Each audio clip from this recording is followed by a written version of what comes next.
కొంతమంది చట్నీలో టిఫిన్ పెట్టుకుని తింటారు. మామూలుగా జనరల్గా అందరూ కూడా టిఫిన్లో చట్నీ వేసుకుని తింటారు. ఇంకొంతమంది కొంత బ్యాచ్ ఏంటంటే చట్నీనే టిఫిన్లో తింటారనమాట. సో ఇవాళ చేస్తున్న చట్నీ అల్లం చట్నీ. ఇది 1 వీక్ వరకు స్టోర్ చేసుకోవచ్చు అనమాట. ఫస్ట్ ఏంటంటే ఆయిల్ వేడెక్కిన తర్వాత జీలకర్ర వేసి, జీలకర్ర కొంచెం ఫ్రై అయిన తర్వాత అల్లం ముక్కలు కూడా వేసి ఫ్రై చేసుకోవాలి. తర్వాత కారానికి తగినన్ని పచ్చిమిర్చి వేసుకోవాలి. తర్వాత కొద్దిగా కొత్తిమీర వేసి బాగా ఫ్రై చేసుకోవాలి. సో ఇవన్నీ ఫ్రై అయిన తర్వాత వెల్లుల్లిపాయలు కూడా వేసుకుని ఒక 5 మినిట్స్ సాట్ చేసుకున్న తర్వాత నానబెట్టుకున్న చింతపండు అందులో వేసి కొంచెం దగ్గరగా ఉడికించుకోవాలన్నమాట. లిడ్ ఏం పెట్టాల్సిన అవసరం లేదు.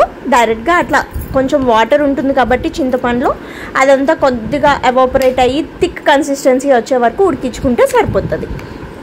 సో ఇవన్నీ వేసుకున్న తర్వాత లాస్ట్లో సాల్ట్ కూడా యాడ్ చేసుకుని స్టవ్ ఆఫ్ చేసుకోవాలి. స్టవ్ ఆఫ్ చేసుకున్న తర్వాత మన టేస్ట్కి సరిపడినంత బెల్లం వేసుకోవాలి. అందులో అల్లం పచ్చడిలో కంపల్సరీ బెల్లం అయితే వేసుకుంటారు. బికాజ్ అల్లం ఘాటుగా కారంగా ఉంటుంది కాబట్టి మనం వేసుకున్న చింతపండును కూడా బ్యాలెన్స్ చేయడానికి బెల్లం యూస్ చేస్తున్నాను.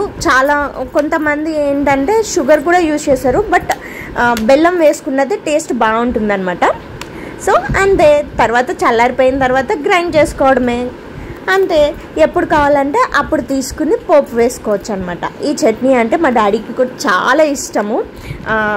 ఎందుకంటే అల్లం పచ్చడి నిలువ ఉండే పచ్చడి వేరుగా ఉంటుందండి. అది రెడ్ కలర్లో ఉంటుంది. అంటే కారము చింతపండు గుజ్జు తీసి ఎండలో పెట్టి అట్లా డిఫరెంట్ ప్రాసెస్ అనమాట అది.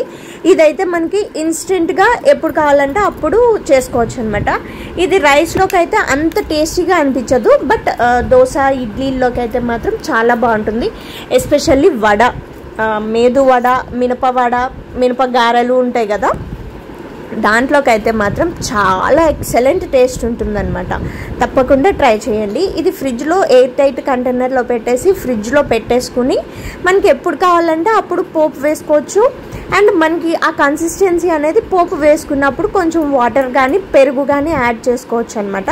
టేస్ట్ మాత్రం సూపర్ ఎక్సలెంట్ ఉంటుంది. దోశ ఇడ్లీలోకి అయితే చాలా బాగుంటుంది. ఎప్పుడు రొటీన్గా ఉన్న చట్నీలు కాకుండా ఇట్లాంటి చట్నీస్ కూడా ట్రై చేయండి. ఇంకా కొంచెం కొత్తిమీర యాడ్ చేసి ఉంటే బాగుండును అనిపించింది నాకైతే.